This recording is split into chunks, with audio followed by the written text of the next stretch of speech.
wabarakatuh. Bismillahirrahmanirrahim. Alhamdulillahi rabbil alamin. Wassalatu wassalamu ala asyrafil anbiya'i wal mursalin.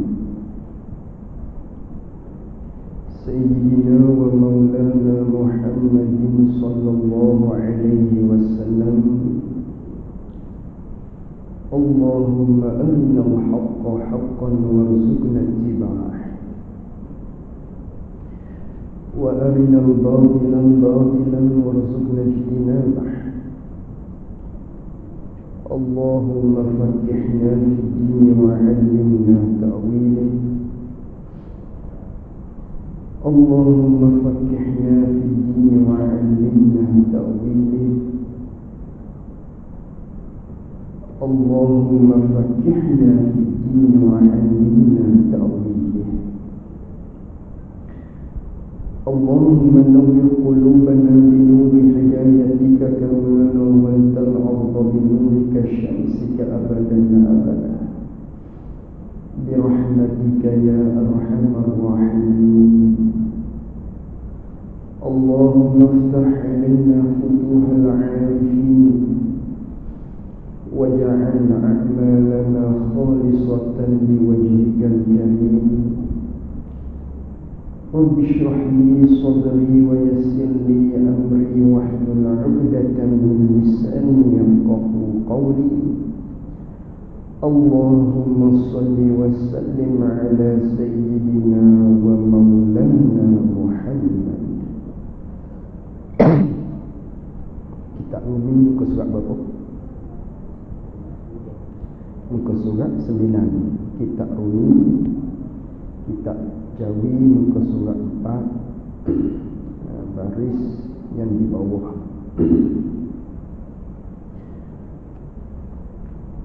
Qala al-muallif rahimahullahu ta'ala wa nafa'na bi'ulumihi wa bi'ulumina fid darain amin. Dan wajib pula atas mukallaf sebagai wujub aini mengetahuikan dalil atas tiap-tiap sesuatu daripada yang wajib dan yang mustahil dan yang jaiz itu, supaya tiada jadi ia mukallaf, tiada jadi muqallid. Ni kita sambung muzakarah kitab kita menerusi kitab Faridatul Faraid pada nak menghuraikan berkaitan dengan ilmu akidah.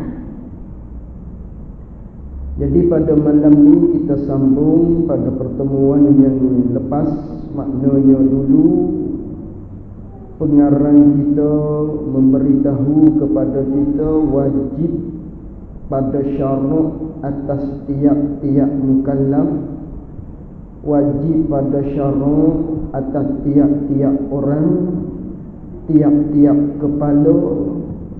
Maknanya wajib mengetahui segala sifat-sifat yang wajib bagi Allah, sifat-sifat yang mustahil atas Allah, dan sifat yang harus bagi Allah Subhanahu wa ta'ala.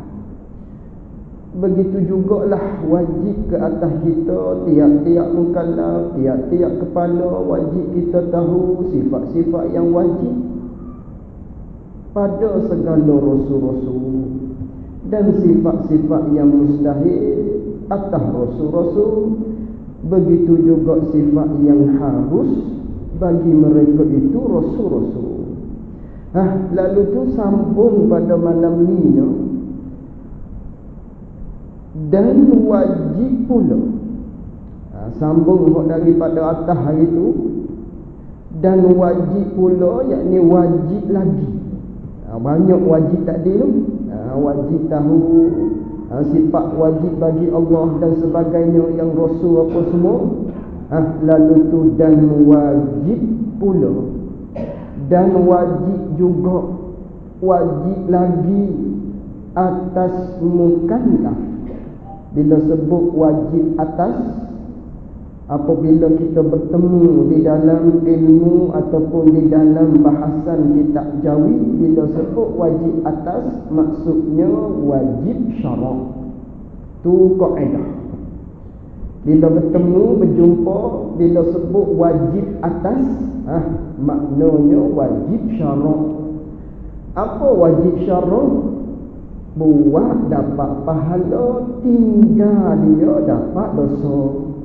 Ataupun kalau nisbah ilmu, maknanya tahu dia dapat pahala, dan kita tak tahu dia berdosa. Belajar dia dapat pahala, tinggal belajar tu duduk dalam berdosa. Itu panggil wajib atas, yakni wajib syarak. Adapun kalau wajib bagi ataupun wajib pada, yang tu bukan wajib syarak, yang tu wajib akal. Itu kaedah. Wajib atas maksudnya wajib syarak, wajib bagi ataupun wajib pada, itu maksudnya wajib pada akal. Wajib akal nama dia. Dan wajib pula atas mukallaf. Wajib atas tiap-tiap kepala, wajib akan sebagai wujubu aini.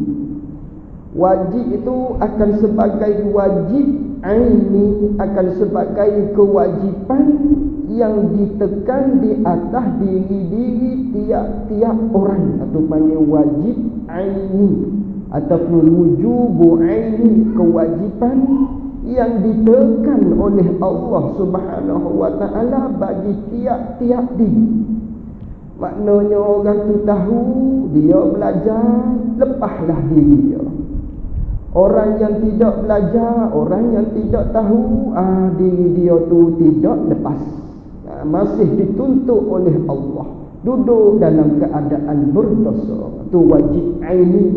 Maknanya kita tak boleh nak tolonglah orang lain mengaji dia lepas, orang yang tidak mengaji dia tak lepas. Itu wajib aini. Sebagai bandingan yang kita bagi tahu pada pertemuan kita yang telah lalu dah, umpama dengan kad pengenalan lah kalau nisbah dunia ni. Kad pengenalan tu wajib ada tiap-tiap orang. Kalau tak ada, takdirnya pihak berkuasa cek, kita ni pendatang haram maknanya. Salah dari segi undang-undang, maknanya kita tu tidak ada kad pengenalan. Tak sama dengan lesen.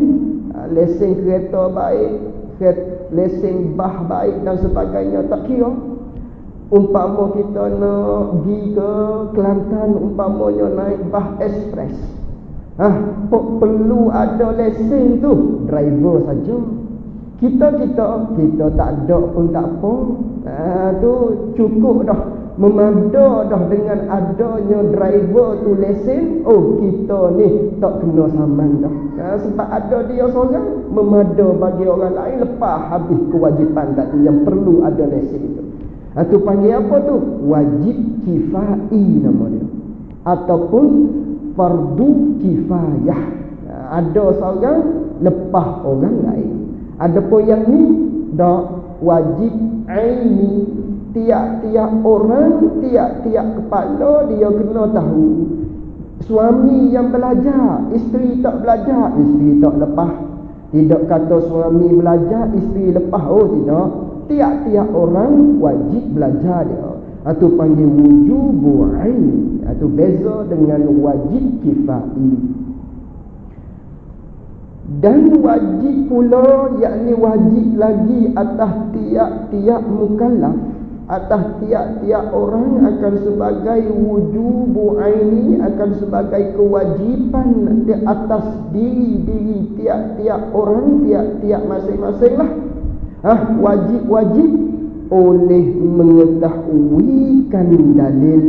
Wajib atas tiap-tiap mukallaf akan sebagai kewajipan di atas tiap-tiap orang. Wajib dia tahu dalil. Apa dalil? Tanda. Dalil tu tanda, ataupun dalil-dalil ni alamat, ataupun percaman. Tak kira sama itu. Bila sebut dalil, makna tanda, ataupun tanda tu alamat, ataupun percaman. Sama saja keempat-empat tadi tu makna tunda. Wajib atas kitanya. Dah kita tahu sifat-sifat wajib bagi Allah, sifat-sifat yang mustahil, harus apa semua tu. Wajib ditekan lagi oleh Allah Subhanahu wa taala, oleh pihak syaraknya akan kepada kita semua ni atas jalan wajib ini. Wajib kita tahu dalil, wajib kita tahu tanda, wajib kita tahu percamannya, wajib kita tahu dalil atas tiap-tiap sesuatu, atas tiap-tiap satu-satu, atas tiap satu-satu daripada yang wajib, daripada sifat-sifat yang wajib. Wajib kita tahu dalil, kena tahu dalil. Dan yang mustahil, sifat-sifat yang mustahil, wajib kita tahu dalil. Dan sifat yang jaiz itu wajib kita tahu dalil. Maknanya mengaji sifat yang wajib, kena tahu dalil dia, kecaman dia, tanda dia. Mengaji sifat yang mustahil, kena tahu dalil dia, tanda dia. Mengaji sifat yang harus pun kena tahu dalil dia. Supaya apa tu? Kerana apa tu? Wajib atas tiap-tiap orang kena tahu dalil atas tiap-tiap akidah semua yang kita nak mengaji nanti tu. Ilah pada kata wajib, supaya tiada jadi ia mukallaf, supaya tiada jadi, yakni supaya tiada mengekali ia mukallaf, tak kekal dalam keadaan muqallid. Supaya tak jadi orang tadi tu, orang yang dikatakan dengan gelaran satu pangkat yang ada di dia, dipanggil dengan orang ni orang muqallid. Apa orang muqallid? Orang yang tidak tahu dalil. Orang yang maknanya akidah dia tu hanya membuta tuli saja. Muqallid maksudnya orang yang maknanya orang yang tahu satu-satu benda tanpa dalil, yang dia tahunya dengan perkataan orang lain, itu panggil muqallid.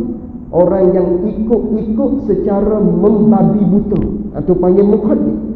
Maka oleh kerana itulah wajib ke atas kita semua ni, tiap-tiap kepala kena tahu dalil, supaya tak jadi kita orang muqallid, supaya tak lekat di kita tu satu pangkat dinamakan pangkat muqallid. Tak usaha pangkat ni, tak usaha manalah.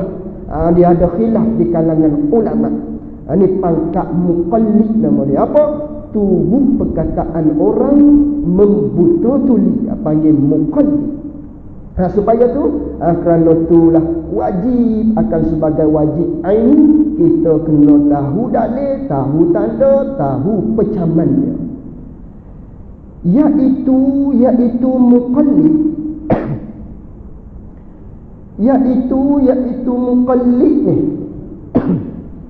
orang yang jazam. Muqallid ni ialah orang yang jazam, yakni orang yang beriktikad, orang yang berpegang akan sebagai pegangan yang jazam. Itu faedah kita tu, jaga dulu. Iaitu muqallid ni siapa iaitulah orang, yakni orang yang beriktikad, orang yang ada pegangan dalam hati dia. Orang yang ada pegangan, orang yang ada iktiqad dalam hati dia, tapi di dalam hati dia tu yang dia iktiqad tu akan sebagai iktiqad yang jazam. Iktiqad dia putus. Ini orang muqallid. Orang yang ada iktiqad, orang yang ada iktiqad akan sebagai iktiqad yang jazam, yang yakin. Lalu tu keyakinan yang hasil daripada iktiqad yang ada dalam hati dia tu, dengan perkataan silap, iaitu muqallid, orang yang jazam ia orang, gitu. Iaitu muqallid ni, orang yang jazam ia orang, yakni orang yang ada iktiqad akan sebagai iktiqad yang jazam, yang yakin, tapi hasil iktiqad dia tu semata-mata dengan perkataan, semata-mata yakin hasil daripada keyakinan dia tu dengan sebab perkataan orang lain. Sama ada orang lain tu, orang tua dia ke, ibu bapa dia ke, ataupun kita sebagai guru ke, kitab-kitab ke, tak kira lah. Tu masuk dalam kata orang lain, perkataan orang lain. Orang muqallid, orang yang ada iktiqad dia putus, lawannya iktiqad yang tidak putus. Apa iktiqad tidak putus? Maknanya iktiqad dia tu ragu-ragu syak, ataupun dia zan, ataupun dia waham. Yang tu tak panggil muqallid yang tu. Yang tu tidak sah iman di awal-awal lagi. Hak ni muqallid ni orang yang ada iktiqad. Iktiqad dia kemah, iktiqad dia tak gogek, yakin maknanya. Tapi keyakinan yang hasil daripada iktiqad dia tu dengan sebab perkataan orang lain, dengan sebab perkataan tuk-tuk guru dia, dengan ketiadaan mengetahui dalilnya, dalil bagi yang dia iktiqad. Dalil tak ada.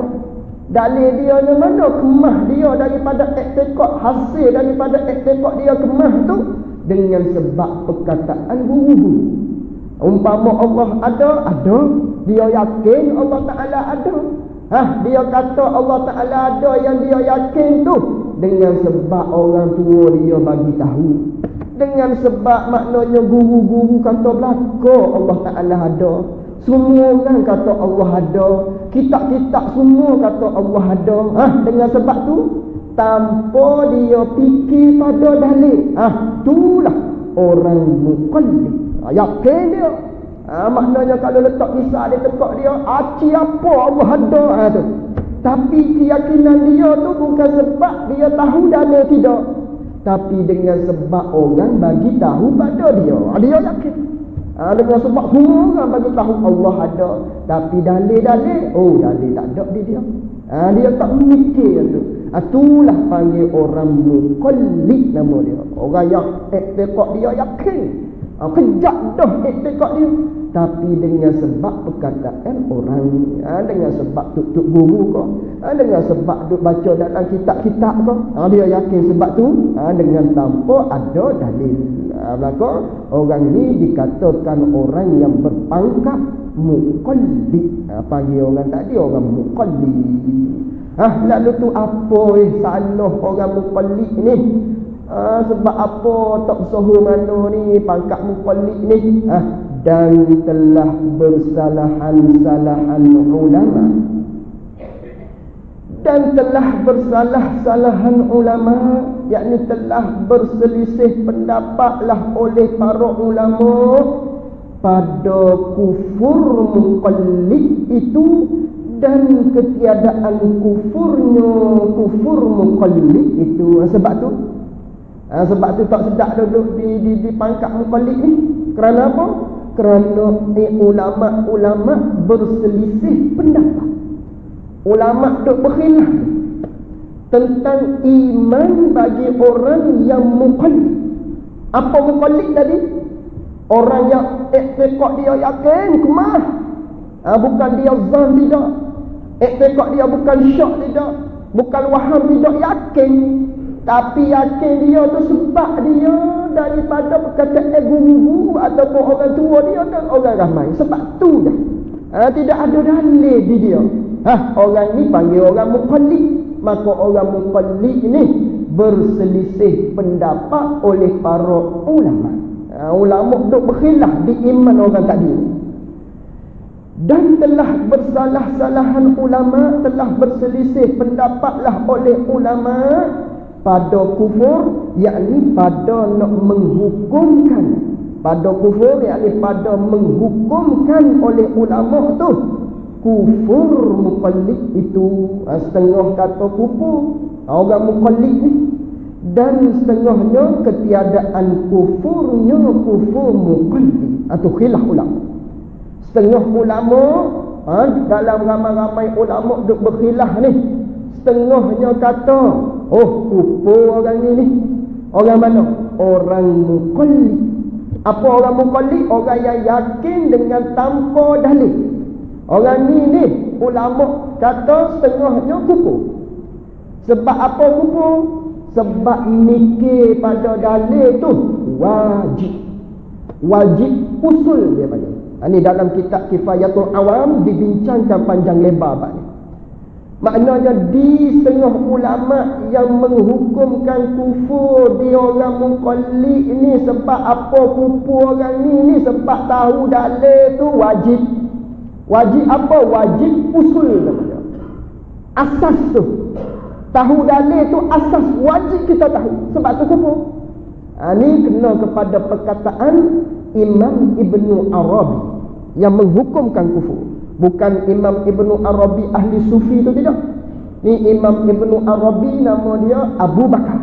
Dia kata kufur. Setengahnya lagi Imam Sanusi rahimahullahu ta'ala pada peringkat awal. Tapi pada peringkat akhirnya maknanya Imam Sanusi tuan bagi kitab Matan Umum Barahin tu, dia rujuk balik perkataan kufur ni.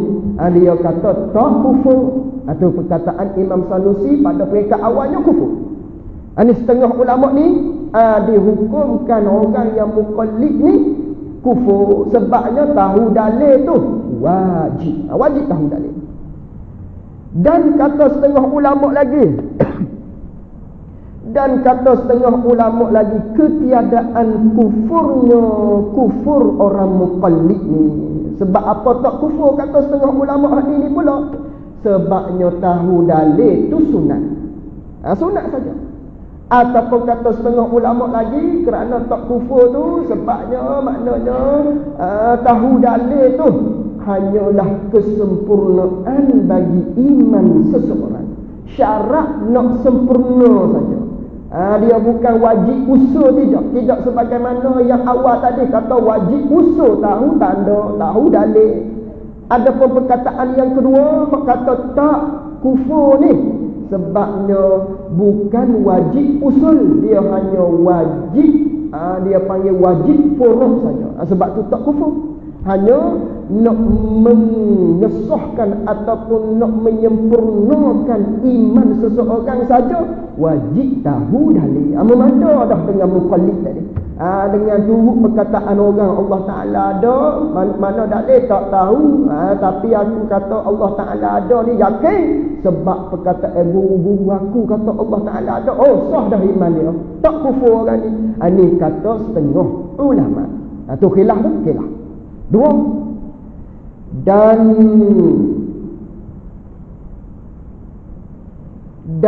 qaul yang sahih. Ini perkataan yang ketiga. Dan bermula qaul yang sahih.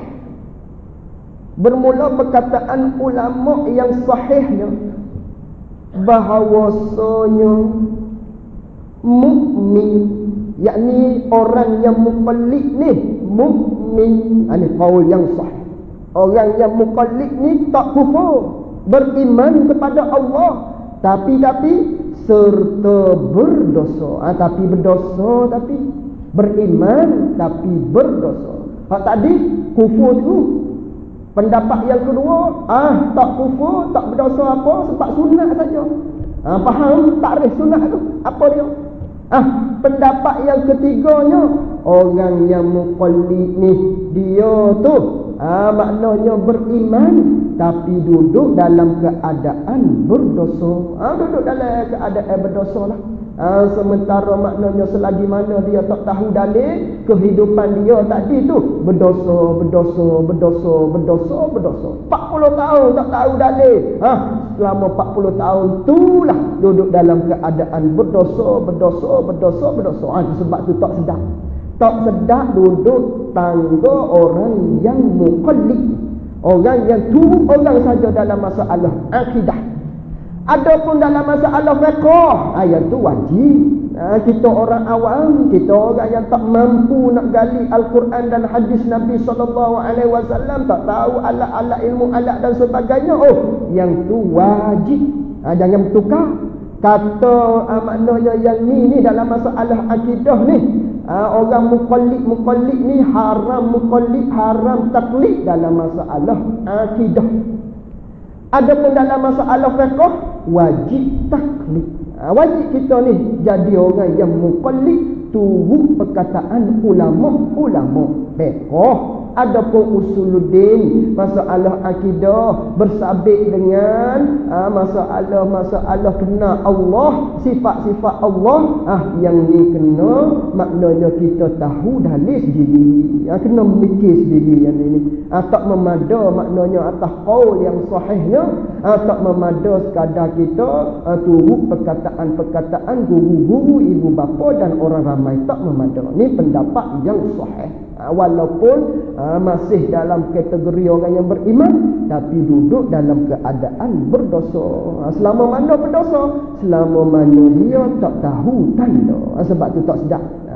Tak sedap, kena fikir pada dalil.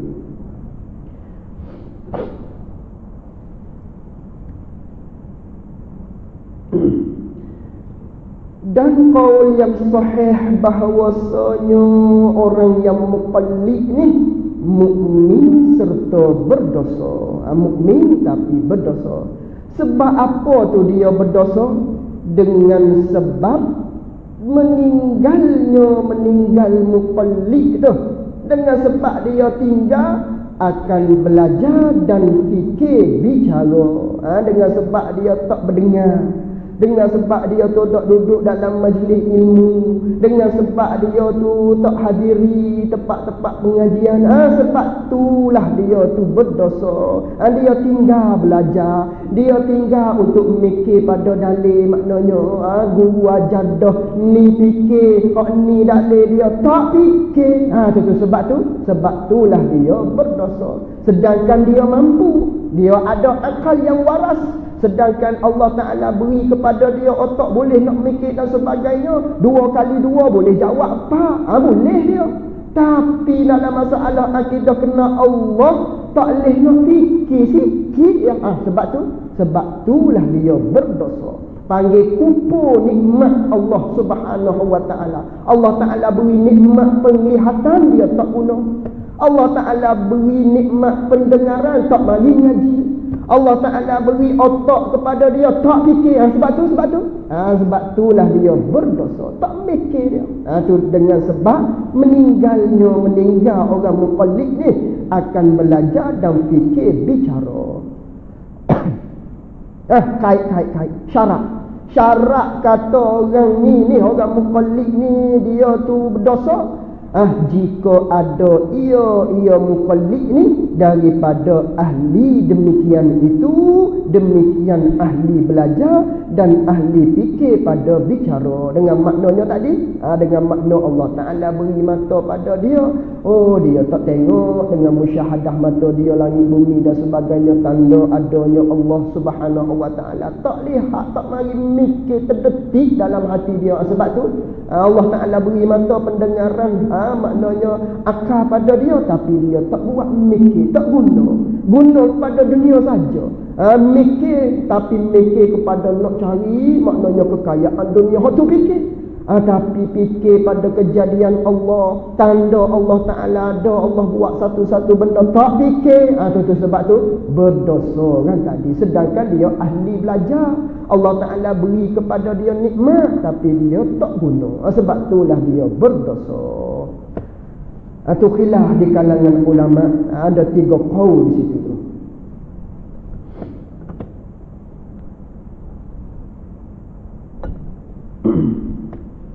Habis. Dan dikehendaki dengan dalil itu. Dah tadi dia bagi tahu pada kita wajib atas kita akan sebagai wajib yang fardu ain, maknanya tahu dalil atas tiap-tiap sesuatu. Dalil mana yang wajib tahu tu? Dan dikehendaki dengan dalil itu, dengan dalil yang makna wajib aini atas tiap-tiap orang kena tahu tu. Murak dengan dalil tu, wajib kita tahu tu, ialah dalilun ijmaliyun. Dalil ijmal. Hak kata wajib kita tahu dalil, wajib atas kita tiap-tiap orang tahu dalil. Kalau tidak khilaf ulama, ada kata kufur, ada kata tidak, ada kata beriman tapi berdosa. Dalil mana tu wajib tahu tu?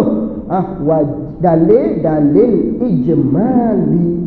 Apa dalil ijmal? Iaitu dalil ijmali yang wajib kita tahu tu, iaitu dalil yang lemah oleh empunya dalil. Dalil yang tak kuasa oleh empunya dalil. Empunya dalil tu kita lah, tuan-tuan tu. Kita ni, tuan bagi dalil.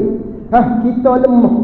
Kita tak pandai, kita tak kuasa, kita lemah. Daripada menetapkan dia, daripada nak menyata ataupun daripada nak menghuraikan dia, kan jalan ambil dalil, atau panggil dalil ijmali. Dalil ijmali wajib kita tahu ni ialah dalil yang lemah oleh tuan dalil. Dia lemah daripada nak hurai jalan ambil dalil dan menghuraikan segala syubhah yang didatangkan atasnya, atas empunya dalil. Itulah panggil dalil ijmali. Makna dalil ijmali ni secara rambang saja. Itu dalil ijmali panggil. Bukan huraian satu-satu, tidak. Adapun hurai satu-satu tu dia panggil dalil tafsir. Adapun dalil ijmali, dalil secara rambang. Dalil secara apa kita nak kata? Dalil secara rawak. Tu dalil ijmali tadi. Ataupun dalam kitab lain sebut dalil jumli, sama saja. Jumli, ijmali sama. Apa takrif dalil ijmali ni? Iaitu dalil yang lemah oleh tuan dalil daripada nak hurai jalan ambil dalil. Dan dia lemah daripada nak hurai syubhah, kekeliruan yang didatangkan atasnya, atas empunya dalil. Itulah panggil dalil ijmali. Bagaimana? Contoh dia seperti ini misal. Misal bagi kata orang ni dalil ijmali. Seperti dikatakan baginya, bagi empunya dalil tu. Dikata bagi dia, ada orang soal dia, apa dalil engkau atas ada Allah Ta'ala? Mana dalil mu duk pegang Allah Ta'ala tu ada? Tu ada orang tanya dia ni. Contoh bagi dalil ijmali. Orang tanya kita, mana dalil ada Allah? Maka berkata ia seseorang. Maka berkata yakni pada jawablah. Maka jawablah ia seseorang yang ditanya oleh seseorang yang lain, mana dalil ada Allah tu? Dia jawab, alam ini. Alam ni lah dalil ada Allah, dia kata. Dan lemah dia, yakni wawulha. Dan padahal lemah ia seseorang tersebut daripada menyatakan jalan, yakni daripada nak huraikan jalan yang menunjuk alam ini atas ada Allah Ta'ala. Itulah panggil dalil ijmali. Orang tanya mana dalil ada Allah? Mu percaya Allah Ta'ala ada? Aku percaya, aku yakin. Mana dalil? Dia kata alam ni. Kita dalil ada Allah. Walha dia kata kita tu dalil ada Allah, makhluk tu dalil ada Allah. Dia tak boleh nak hurai dah lebih daripada tu lagi. Dia boleh kata qadar tu saja. Nak hurai lebih daripada tu sebab apa kita sebagai dalil ada Allah, makhluk ni dalil ada Allah. Oh, tak reti. Nak bagi tahu kita ni mungkin, kita ni dulu tak ada, sebab itulah kita ni tiba-tiba jadi ada. Tentu ada yang menjadi. Oh, tak reti dia, tak reti. Hanya dia reti dalam perut dia, aku ni lah dalil ada Allah. Kata tu saja. Tak pandai dah nak hurai lebih daripada tu. Tu panggil dalil ijmali nama dia. Satu. Ini tangga dalil ijmali. Orang ni dalil ijmali tahap dia. Cukup dah. Payah kau tak payah. Tak payah tu. Mengaji seminit, reti selalu dah. Fikir pada maknanya, beritahu dalam hati kita, oh, kita ni lah dalil ada Allah. Kita ni lah dalil Allah Ta'ala kuasa. Payah? Tak payah. Walaupun kita tak reti dah nak hurai, tak apa dah, cukup dah. Tak pandai dah nak cara untuk nak maknanya mikir lagi tu, tak reti dah, pada tu saja cukup dah. Lepas dah maknanya daripada kita ni tergolong daripada orang yang muqallid. Kita ni tidak muqallid, tidak ada khilaf ulama dah di iman kita. Tak sebagaimana tadi dah, tak khilaf dah pupur ke tidak, ataupun kau sahih kata mukmin serta berdosa, dah cerak dah orang ni beriman. Mesti dah orang ni beriman, tak ada khilaf. Tu bila kita tahu diri kita inilah dalil adanya Allah Subhanahu wa ta'ala, ataupun makhluk inilah dalil adanya Allah Subhanahu wa ta'ala. Walau kita tak pandai nak hurai jalan ambil dalil sebab apa kita ni sebagai dalil ada Allah, tak pandai, cukup dah. Susah masalah kita tu. Satu.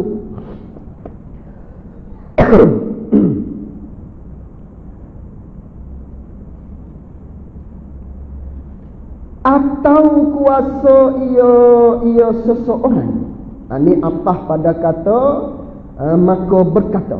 Ini yang kedua, panggil dalil ijmali juga, tapi tahap dia lebih tinggi daripada tadi. Tadi panggil dalil ijmali dah, tapi rendah sikit. Ni yang kedua ni dalil ijmali lagi, tapi tahap kedua tinggi daripada yang tadi. Mana? Atau kuasa ia, takdir kalamnya begini, seperti dikatakan baginya, bagi empunya dalil. Ada orang tanya dia, apa dalil engkau atas ada Allah Ta'ala? Mana dalil ada Allah? Orang tanya kita. Lalu tu maka berkata ia seseorang yang ditanya tadi tu, dia jawab, alam ni lah dalil ada Allah. Dah orang tanya dia mana dalil ada Allah, alam ni, kita ni dalil ada Allah. Serta kuasa ia, baru masuk kitab. Serta kuasa ia seseorang atas menyatakan dia kan jalan ambil dalil tu.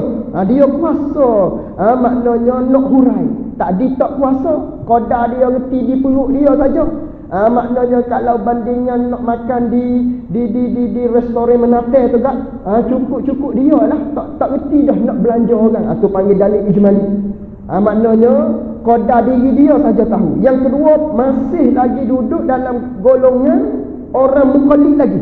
Bukan, maksudnya duduk dalam golongan dalil ijmali lagi. Apa? Dia kata Allah Ta'ala ada, mana dalil? Kita ni lah dalil. Dan dia boleh hurai jalan kata kita ni dalil ada Allah, dia pandai. Sebab apa kita ni sebagai dalil ada Allah? Oh, sebab kita ni dulu tak ada. Tengok anakmu tu, dulu tak ada tu, baru ada yang tu, tarikh lahir ada tu. Macamlah tu, ada yang menjadi diri kita ni dalil ada Tuhan, dalil ada yang menjadi langit bumi ni, langit maknanya dalil ada Allah, dalil adanya sang pencipta, iaitulah Allah Subhanahu wa ta'ala. Kerana dulunya tak ada, dia pandai. Maknanya nak hurai jalan ambil dalil kita ni sebagai dalil ada Allah, kita ni sebagai dalil Allah Ta'ala tu maha kuasa, dia pandai. Tapi walaupun dia pandai hurai, maknanya nak hurai jalan ambil dalil tu, Tetapi jika didatangkan iktiraf atasnya, atas empunya dalil, jika ada orang iktiraf dia, jika ada orang belik dia, jika ada orang kritik dia, tiada kuasa, yakni nescaya tiada kuasa ia seseorang atas menghuraikan dia kan iktiraf, menghurai atas wajah, atas jalan yang dituntuti, yakni atas jalan yang dibangkang oleh orang. Dia nak lawan balik tak boleh. Bila orang kritik dia, bila orang belik dia, tak reti dah. Dia tak reti dah nak memati kukuhkan apa yang dikritik oleh seseorang tentang akidah dia. Umpama kalau misal sekarang kan, masalah Ar-Rahmanu ala arsyistawa. Ada orang bagi tahu pada kita Allah Ta'ala tu bertempat mana arah. Dia buat dalil Ar-Rahmanu ala arsyistawa tu, dalil Tuhan bertempat. Betulkah itu dalil Tuhan bertempat? Tak. Walhanya orang yang kata Ar-Rahmanu ala arsyistawa tu dalil Tuhan bertempat tu salah. Sebab apa? Sebab dia syubhah dalil nama dia. Dia keliru dalam masalah tanda tu. Keliru dalam masalah ambil ayat tu buat dalil Tuhan bertempat, syubhah dalil nama dia. Bila ada kekeliruan begitu di dalam masyarakat, ada bakangan, ada belitan daripada orang terhadap kita, sedangkan kita duduk pegang selama ni Tuhan tidak bertempat, ada Allah Ta'ala tak bertempat mana-mana.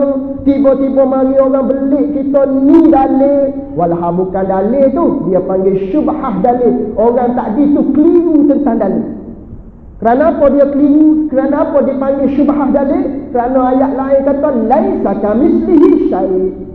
Allah Ta'ala tak sama dengan gapo-gapo. Kalau bertempat sama, jelas ayat tadi tu syubhah dalil. Dia tu syubhah, dia tu keliru dalam masalah ambil dalil. Sebab apa? Sebab ayat lain kata Tuhan tu tak sama dengan gapo-gapo. Lalu tu ada orang belik kita, kita duk pegang selama ni betul tak Allah Ta'ala tu tak bertempat. Tiba-tiba orang belik kita, orang bangkang kita, orang buat mari hujah pada kita. Kita tak reti dah nak bangkang balik, kita tak reti dah nak lawan balik, kita tak reti dah nak berhujah balik. Maka orang ni panggil orang yang duduk dalam tangga tahu dalil, tapi dalil ijmali saja. Sebab apa? Tak reti nak bongkar iktiraf orang atas dia. Panggil dalil ijmali, tapi tinggi daripada yang tadi. Yang tadi tak reti nak menghuraikan wajhud dilalah dia. Tak reti nak ambil cara, ambil dalil kita ni sebagai ada Allah. Tak reti. Tak reti nak ambil jalan dia tu. Ni dia reti dah.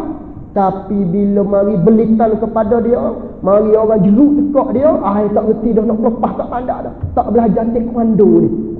Tak pandai, tak reti kuci-kuci mati dan sebagainya. Ikutmu lah.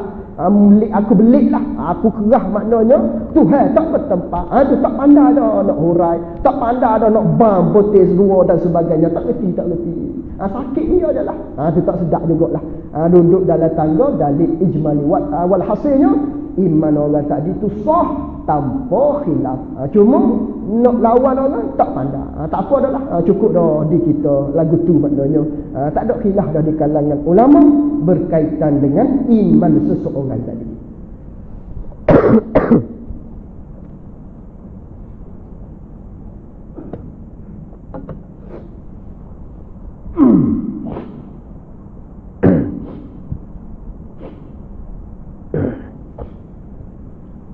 Maka keluarlah ia seseorang. Maka keluarlah ia seseorang yang mempunyai dalil ijmali ni. Tadi dalil ijmali tu ada dua tangga tadi tu. Maka keluarlah, maka tak dipanggil lah ataupun tak dikatakanlah ia seseorang yang mempunyai dalil ijmali tu.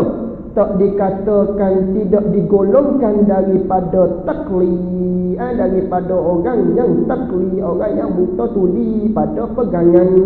keluar dengan mengetahui, yakni dengan sebab mengetahui ini dalil yang ijmali. Ya, tak panggil dah dia tu orang yang muqallid. Sebab apa? Sebab dia sudah tahu dalil, iaitu dalil ijmali. Qadar mana? Qadar tahu kita ni lah dalil adanya Allah Subhanahu wa ta'ala. Mudah saja yang ni belajar 5 minit, insya-Allah kita reti dalil ijmali. Bila reti dalil ijmali, automatik iman kita tidak ada khilaf di kalangan ulama pada nak menghukumkan kufur ataupun tidak. Iman kita sah iman kita bila kita tahu dalil ijmali. Sebab tu kena duduk dalam majlis ilmu. Kalau tak duduk dalam majlis ilmu, bagaimana kita nak tahu dalil ijmali ni? Ini sedangkan benda ni berkaitan dengan iman seseorang. Ini besar suatu. Ini dalil ijmali panggil. Sebab itulah satu kali maknanya ada satu peristiwa, seorang Arabi, dia berjalan, dia bukan berjalan, dia naik unta. Dia naik unta sana. Lalu tu dia bertemulah dengan Syekh Asmu'i nama dia, ataupun Syekh Asma'i. Tu baca dia boleh dua-dua Asmu'i, seorang ulama. Lalu tu Arabi ni tanya kepada Syekh Asmu'i, dari mana ni? Daripada mana ni? Ataupun maknanya mari dengan apa? Tu Arabi tanya.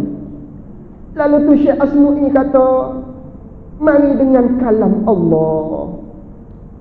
Lalu tu Arabi dengar perkataan Asmu'i kata, maknanya mari dengan kalam Allah. Hairannya, boleh dengar kalam Allah? Bagaimana kita nak dengar kalam Allah? Hairan dia. Sebab apa dia hairan? Sebab dia Arabi. Arabi ni orang pendalaman pada ketika tu. Maknanya orang tak mengaji ni, orang yang tak reti ni, orang yang maknanya duduk hulu ni. Boleh kali bercawak dan sebagainya kalau kita sekarang maknanya. Ni Arabi panggil, orang pendalaman. Lalu tu dia hairan, dia pun tanya kepada Syekh Asmu'i, boleh didengar maknanya kalam Allah, cuba membaca pada aku. Lalu tu Syekh Asmu'i kata, boleh dengar kalam Allah. Kalau mau nak dengar, mu kena turun daripada untamu tadi, kena hormat kepada kalam Allah. Dia pun turun. Lalu tu Syekh Asmu'i pun bacalah sepotong daripada ayat Al-Quran, wa fil ardi ayatul lil muqinin wa fi anfusikum afala yubsirun. Lalu tu katanya Arabi, cukup. Sebab apa dia kata cukup? Sebab dia faham dah. Sebab dia faham dah daripada apa yang disebut oleh Syekh Asmu'i. Kerana ayat tu menceritakan pada muka bumi tu, wa fil ardi ayatul lil muqinin. Pada muka bumi itu terdapat bermacam-macam tanda ada Allah Ta'ala bagi orang yang yakin. Wa fi anfusikum, dan pada diri kamu sendiri tu, kata Allah, afala yubsiru, dalil tentang ada Allah, adakah kamu tidak berfikir dengannya? Maknanya lalu tu Arabi tu kata, cukup dah, aku faham dah. Maknanya kata Arabi kepada Asmu'i, Syekh Asmu'i, maknanya adanya tahi unta menjadi dalil adanya ibu unta. Kalau tidak, nak mari mana tahi tu? Siapa bengok? Tentu ada ibu dia. Dalil ada tahi, adanya ibu. Dalil adanya tapak kaki, adanya maknanya kaki siapa-siapa. Itulah. Mana mungkin ada asar, ada kesan, tanpa ada muassir, tanpa ada yang memberi kesan. Tentu bila ada kesan, ada yang memberi kesan. Dia faham dah. Inilah dalil maknanya adanya Allah Subhanahu wa ta'ala. Mikir pada dalil dengan cara tadi. Itu Arabi ni orang yang tak mengaji, orang yang duduk di pedalaman. Kita surah puncak alam, Syah Alam 2 nama lagi, duduk bandar, rumah pun dok besar-besar. Tak reti dalil ijmali. Tadi dalil ijmali mudah saja. Kita ni lah sebagai dalil maknanya adanya Allah Subhanahu wa ta'ala. Lepas dah maknanya khilaf ulama tentang iman seseorang tadi. Habis.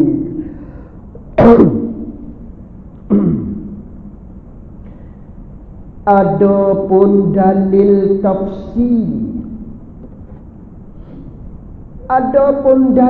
tafsili, maka iaitu dalil tafsili, dalil yang dikuasakan atas menetapkan dia kan dalil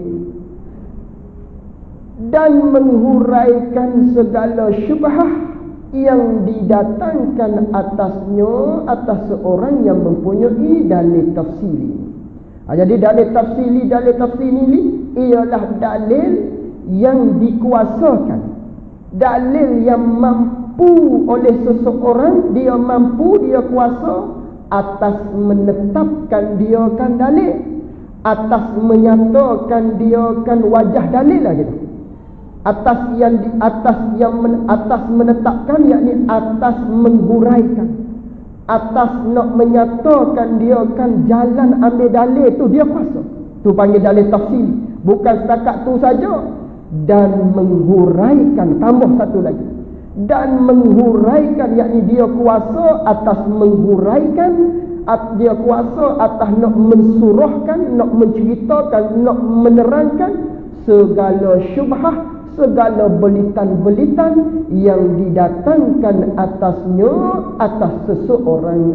Panggil orang ni orang yang mempunyai dalil tafsili, lebih tinggi daripada dalil ijmali. Dia boleh bagi tahu jalan ambil dalil kita ni ialah dalil ada Allah, lalu tu dia boleh memati kukukkan pula apabila ada kekeliruan, syubhah, kritikan daripada mana-mana pihak. Dia boleh nak belik balik, dia boleh nak berhujah balik. Umpama yang kita digempakan dulu makan adami dan sebagainya, tu ketika tu dia boleh nak lawan balik tu, dia boleh nak kritik balik, dia boleh nak berhujah balik. Lalu tu orang yang begitu dia panggil dalil tafsir. Payahlah ni. Maknanya kalau duduk mengaji setahun sebulan sekali, maknanya tak jadilah dalil tafsir ni. Maknanya kena mengaji lama, kena mengaji 10 tahun. Kita kena maknanya bersyukur. Maknanya ada golongan-golongan orang yang mengaji di pondok-pondok dan sebagainya, dia melepaskan kita ni. Kerana dalil tafsir ni fardu kifayah. Apa fardu kifayah? Atas jalan masafatul qasri, lebih kurang 90 km kita letak, dalam jarak perjalanan tu wajib ada seorang yang reti dalil tafsir ni. Sebab apa? Supaya dia boleh maknanya mencerahkan masyarakat-masyarakat yang ada di sekeliling dia tentang belitan-belitan ataupun keraguan, kekeliruan yang hadir di tengah masyarakat tersebut. Kena ada seorang. Mana? Jarak masafatul qasri, 90 km. Kita mungkin duduk dalam dalil ijmali tadi. Dalil tafsir ni maknanya kena mengaji lebih lagi lah, kena usaha lagi ni. Ni dia fardu kifayah. Wajib belajar. Kalau tak ada orang, wajib belajar atas kita semua ni. Kerana dia fardu, cuma fardu kifayah. Itu dalil tafsir.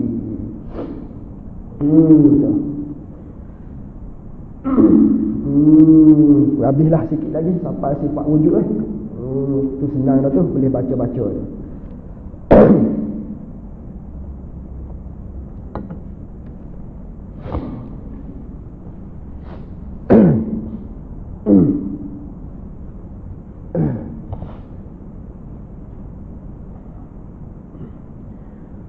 Maka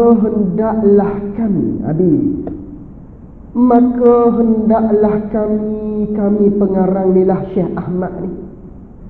Maka hendaklah kami, yakni mustahaklah bagi kami, kata Syekh Ahmad, kami nyatakan, yakni kami nak menerangkan segala aqaid yang wajib pada syarak, segala simpulan-simpulan yang wajib dengan sebab syaraknya, oleh mengetahuikan dia kan segala aqaid mana daripada segala yang wajib, yakni wajib bagi Allah, sifat-sifat wajib bagi Allah, dan yang mustahil, yakni sifat-sifat yang mustahil atas Allah, dan yang harus, yakni sifat yang harus bagi Allah Subhanahu wa taala. Tanazuk, segala yang wajib, segala yang mustahil, yang harus pada hak Allah taala, tu dia panggil tanazuk. Pada zat Allah Subhanahu wa taala. Kami nak menerang dah lah, kami nak menyata dah lah, segala sifat wajib, segala sifat mustahil, segala sifat yang harus pada Allah taala kami nak urai dah. Dan hak segala rasulnya, rasul bagi Allah, yakni maka hendaklah kami, takdir kalamnya, maka hendaklah kami pengarang nyatakan segala aqaid yang wajib pada syarak oleh mengetahuikan dia kan segala aqaid daripada segala yang wajib dan yang mustahil dan yang harus pada hak segala rasulnya, rasul bagi Allah Subhanahu wa taala. Kami nak urai dah, kami nak menyata dah satu-satu tentang itu semua tadi. Menyata-menyata, menerang-menerang, serta pula kami iringkan, serta pula kami perikutkan tiap-tiap satu akidah itu, tiap-tiap bagi satu-satu akidah daripada segala yang wajib, yang mustahil, yang harus tu kami iring, kami perikutkan dengan dalilnya, dalil bagi tiap-tiap satu akidah. Kami nak terang dah. Kami wak mari, maknanya kami akan tulis, kami akan terangkan di dalam kitab Faridah ni sifat yang wajib wujub umpamanya, lalu tu kami iringkan selalu dengan dalil dia. Yang mustahil pula tidak ada Allah Ta'ala tu, kami iringkan dengan dalil dia pula. Itulah maksud dia. Tiap-tiap sifat yang wajib mustahil kami iringkan dengan dalil dia bagi tiap-tiap satu akidah. Dan tiap-tiap dalil itu, dan bagi tiap-tiap dalil itu, yakni bagi tiap-tiap satu-satu dalil tu yang kami iringkan itulah mensabitkan yang wajib, yakni menetapkan yang wajib, dan menafikan yang mustahil, yakni dan untuk menafikan yang mustahil. Kami wak mari satu dalil je, kata Syekh Ahmad, tapi dengan satu dalil ni makan dua. Apa maksud makan dua? Dalil satu ni lah untuk menetapkan sifat yang wajib bagi Allah. Dalil satu ni jugalah untuk menafikan yang mustahil atas Allah Subhanahu wa taala. Umpama kita belajar sifat ada. Ada Allah Ta'ala panggil sifat wajib. Wajib kita mengaku mesti Allah Ta'ala ada. Tidak ada Allah Ta'ala tu, tidak ada Allah Ta'ala tu tentu tidak sama sekali. Dalil bagi tiap-tiap dua tu yang kita iktikad mesti ada Allah, tentu tidak sama sekali Allah Ta'ala tu tidak ada. Dalil dia satu saja. Mana? Langit bumi umpamanya. Makhluk ini, dalil makhluk ni dalil bagi mengisbatkan ada Allah. Langit bumi ini juga, makhluk ini jugalah dalil bagi menafikan untuk kita kata tentu tidak Allah Ta'ala tu tidak ada. Dalil satu saja tapi ambil dua, makan dua, hadap kepada dua, tuju kepada dua perkara tadi, yang wajib dan yang mustahil.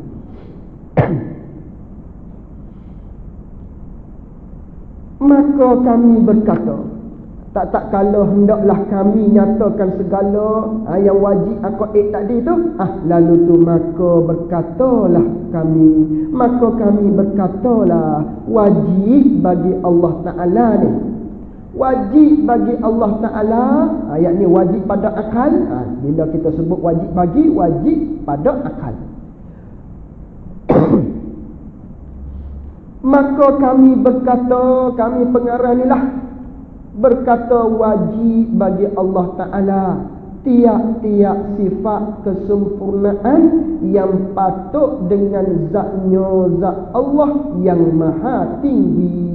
Maka wajib bagi Allah Ta'ala tiap-tiap sifat yang menunjuk atas kesempurnaan yang layak dengan Allah Ta'ala, dengan nisbah Allah Ta'ala tu. Tiap-tiap sifat yang menunjuk atas kesempurnaan, semuanya sifat Allah Subhanahu wa Ta'ala. dan sifat kesempurnaan itu, dan bermula sifat kesempurnaan itu, kesempurnaan bagi Allah Ta'ala tu khabar amat banyak sifat-sifat kesempurnaan Allah Ta'ala ni. Kata amat banyak tu tafsir, tiada meliputi dengan dia, dengan sifat-sifat kesempurnaan Allah Ta'ala yang amat banyak itu, melainkan Allah Ta'ala jualah yang tahu. Itu maksud banyak. Tak meliputi maknanya tidak ada sakatan. Tak boleh kita nak bilang dengan ilmu kita sifat-sifat yang menunjuk atas kesempurnaan Allah Subhanahu Wa Taala ni amat banyak sekali. Sehingga kan tak boleh nak meliputi, tak boleh nak hinggakan, ataupun tak boleh nak sakatlah betapa banyaknya sifat-sifat kesempurnaan Allah Subhanahu Wa Taala. Tak boleh nak meliputi dengan ilmu kita, tak boleh nak maknanya nak bilang dengan ilmu kita. Hanya Allah Taala sajalah yang tahu sifat-sifat kesempurnaan dia yang amat banyak ni. Itu panggil sifat kesempurnaan amat banyak panggil. Tidak meliputi, tak boleh kita nak sangka. Katakan sejuta tu sikit tu. Kenapa sikit? Boleh kita sangka, boleh ada sempadan dia. Sejuta sempadan tu ada sempadan. Hak ni tiada meliputi. Tak boleh nak bilang lah betapa banyaknya. Itu panggil amat banyak segala sifat-sifat kesempurnaan, sifat-sifat yang menunjuk atas kesempurnaan zat Allah Subhanahu Wa Taala. Maka wajib kita sabitkan dah sifat Allah Ta'ala ni banyak, sifat-sifat kesempurnaan Allah Ta'ala ni banyak, tiada meliputi, melainkan Allah Ta'ala saja yang tahu. Maka wajib disabitkan, maka wajib diakukan, maka wajib dihukum dengan mesti. Itu jaga. Disabitkan dengan makna diakukan ataupun dihukum dengan mesti. Maka wajib disabitkan, maka wajib dihukumkan dengan mesti baginya, bagi Allah Ta'ala. Wajib sabit atas jalan atas jalan ijma, atas jalan borong, dengan maknanya segala sifat-sifat yang menunjuk atas kesempurnaan semua tu mesti Allah Ta'ala bersifat dengan dia. Atau panggil wajib kita sabitkan, wajib kita akukan, wajib kita kata mesti sungguh Allah Subhanahu Wa Taala bersifat dengan segala sifat-sifat kesempurnaan. Wajib kita iktikad secara ijmal gitu. Dan mustahil atasnya, atas Allah Ta'ala, tiap-tiap sifat kekurangan, yakni tiap-tiap sifat yang menunjuk atas kekurangan, dan iaitu yakni bermula, dan iaitu yakni bermula, iaitu sifat kekurangan tu amat banyak juga. Serupa tadi juga lawan bagi yang wajib amat banyak, yang mustahil pun tiap-tiap sifat yang menunjuk atas kekurangan amat banyak juga. Kata amat banyak tu tiada menghingga akan dia, akan sifat kekurangan tadi tu, melainkan ia Allah Subhanahu Wa Taala lah jua yang mengetahui yang amat banyak juga. Sifat tiap-tiap sifat yang menunjuk atas kekurangan maknanya tak terhingga juga. Apa maksud tak terhingga? Terlalu banyak, tak boleh nak meliputi dengan ilmu kita. Sifat-sifat kekurangan ni hak tidak ada di Allah Ta'ala. Itu makna dia. Segala sifat-sifat kekurangan yang menunjuk atas kekurangan hak tidak ada di Allah Ta'ala ni amat banyak, tak terhingga lah.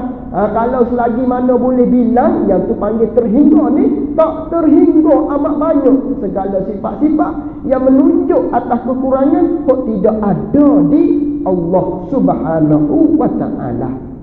Dah begitu, maka wajib disucikan dia kan Allah Ta'ala. Maka wajib kita membersihkan Allah Ta'ala.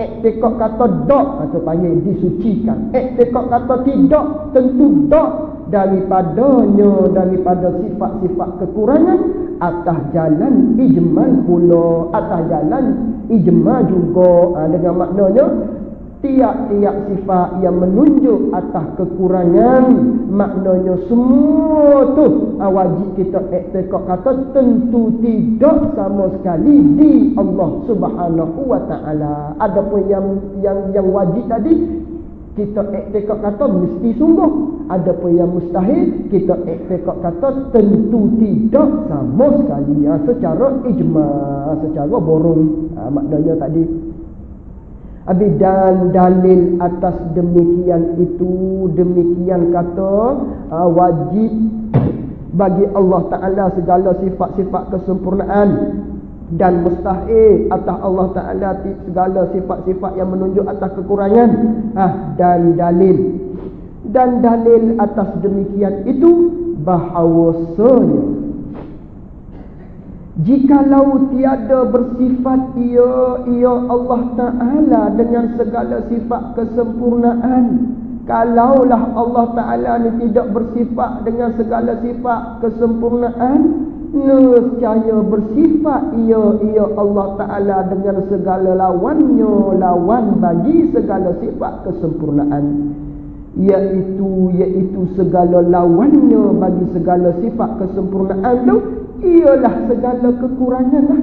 Itu lawan bagi segala sifat kesempurnaan, bagi segala kekurangan. Dan bermula kekurangan atas Allah Ta'ala itu, bermula Allah Ta'ala tu bersifat dengan segala sifat kekurangan tu mustahilun. Otak kita tak terima, tentu tidak sama sekali. Sebab apa? Akal kita tak boleh nak terima Allah Ta'ala tu bersifat dengan segala sifat kekurangan. Kerana jikalau bersifat ia Allah Ta'ala kerana jikalau bersifat ia Allah Ta'ala dengan segala sifat kekurangan, umpama Allah Ta'ala lemah, buta dan sebagainya, katakanlah lah, tu panggil segala sifat kekurangan tu. Kalau Allah Ta'ala bersifat dengan segala sifat kekurangan, nescaya tiada menjadi ia Allah Ta'ala tak jadi akan sesuatu, yakni akan sedikit pun daripada alam ini. Kalau Allah Ta'ala lemah, kalau Allah Ta'ala buta, Allah Ta'ala bersifat dengan sifat kekurangan, panggil dia tu tak boleh lah nak menjadi alam ni nak buat bagaimana dia lemah, dia nak buat bagaimana dia buta umpamanya dan sebagainya. Nescaya tak menjadilah oleh Allah Ta'ala akan sedikit pun daripada alam ni. Nak buat nyamuk pun tak boleh dah dia lemah. Itu panggil kalau dia bersifat dengan kekurangan. Dan demikian kata tak menjadi oleh Allah Ta'ala akan sesuatu daripada alam ini ni. Itu rojak molek domeh tu, payah nak baca nanti. Dan demikian kata tak menjadi oleh Allah Ta'ala akan sedikit pun daripada alam ini ni. Batilun, palsu, belawak, nipuhan ni. Kerana apa kita kata batil, palsu? Allah Ta'ala tak menjadikan sedikit daripada alam makhluk ni kerana alam ini telah ada dengan musyahadah. Kerana kita telah menyaksikan dengan pandangan mata kita dah. Tengok kita ada, langit-langit ada, bumi ada, ada pokok, air dan sebagainya. Itulah dalil Allah Ta'ala bersifat dengan segala sifat kesempurnaan. Mustahil, tentu tidak dia tu bersifat dengan segala sifat kekurangan. Sebabnya kita telah musyahadah, kita telah pandang dengan mata kepala kita, alam ini telah ada. Habis. Dan setengah daripada sifat kesempurnaan itu dan setengah daripada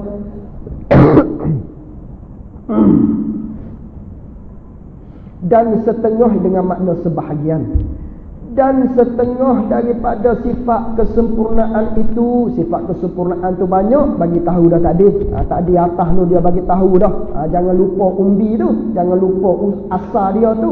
Sifat kesempurnaan tu amat banyak, tak terhingga oleh ilmu kita.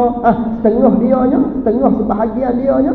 Dan setengah daripada sifat kesempurnaan itu, sikit saja, barang yang wajib, yakni sifat-sifat yang wajib diketahuikan dia kan barang kan sifat tu atas jalan tafsir, sifat-sifat yang wajib kita tahu atas jalan huraian satu persatunya, iaitu sifat yang wajib diketahuikan atas jalan huraian satu persatu tu 13 sifat. Dalam banyak-banyak sifat kesempurnaan Allah Ta'ala yang amat banyak yang tidak menghingga oleh ilmu kita tadi tu, yang Allah Ta'ala saja yang tahu tu, setengah daripadanya, sebahagian daripadanya wajib kita tahu atas jalan tafsir, atas jalan huraian satu-satu. Maka iaitu yang kita kena tahu atas jalan huraian satu-satu ni 13 sifat atau 20 sifat atas khilaf, atas berselisih pendapat yang lagi akan datang, yakni oleh sebutnya di dalam kitab kita ni ada dua pendapat. Maknanya sifat yang wajib kita tahu atas jalan tafsir kata setengah 13 sifat. 13 sifat ni kena kepada qaul Imam Abul Hasan Al-Ash'ari.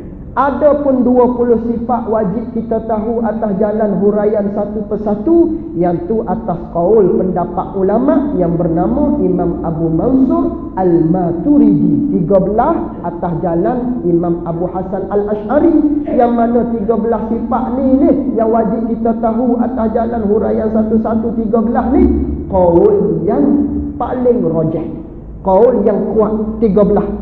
Tapi qaul yang kata 20 ni dhaif, tapi dia masyhur. Apa masyhur? Disebut-sebut oleh orang. Nak pergi mana malam ni?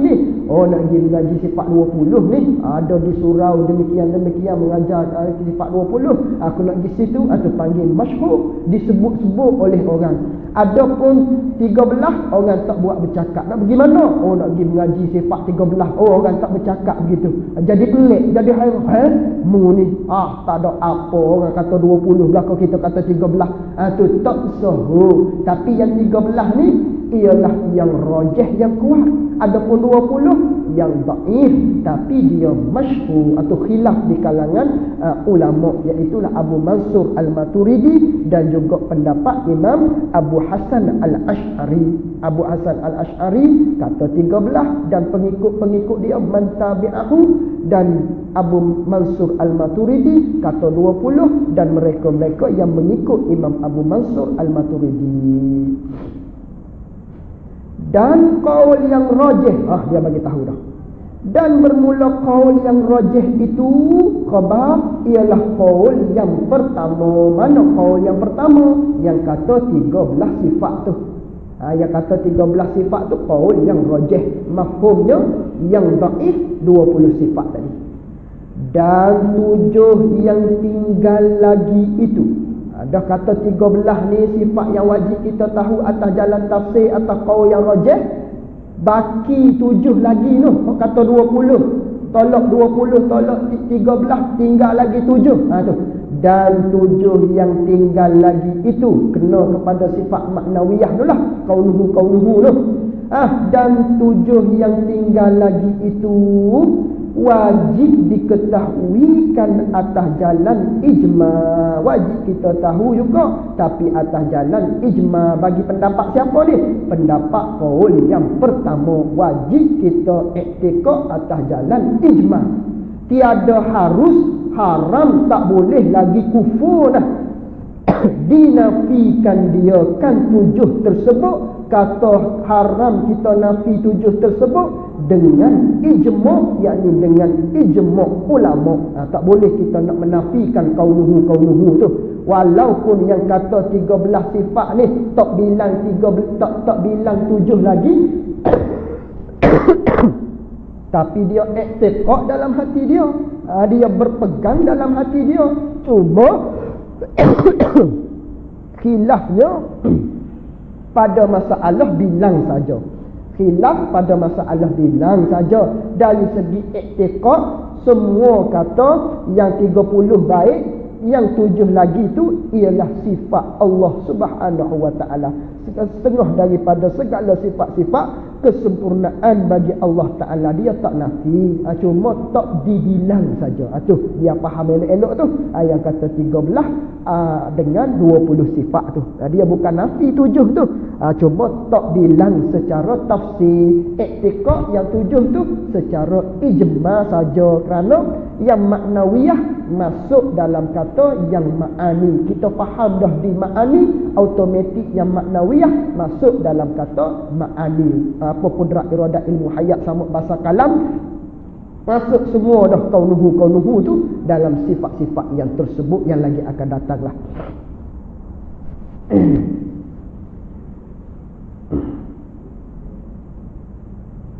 Tiada harus dinafikan dia kan 7 itu dengan ijma'. Sebab apa tak boleh kita nafikan? Kerana ia 7 tu, sifat maknawiyah tu, setengah daripada segala perkara, setengah daripada segala perkara kamala, yakni setengah daripada sifat-sifat kesempurnaan bagi Allah Subhanahu wa Ta'ala yang 7 tu.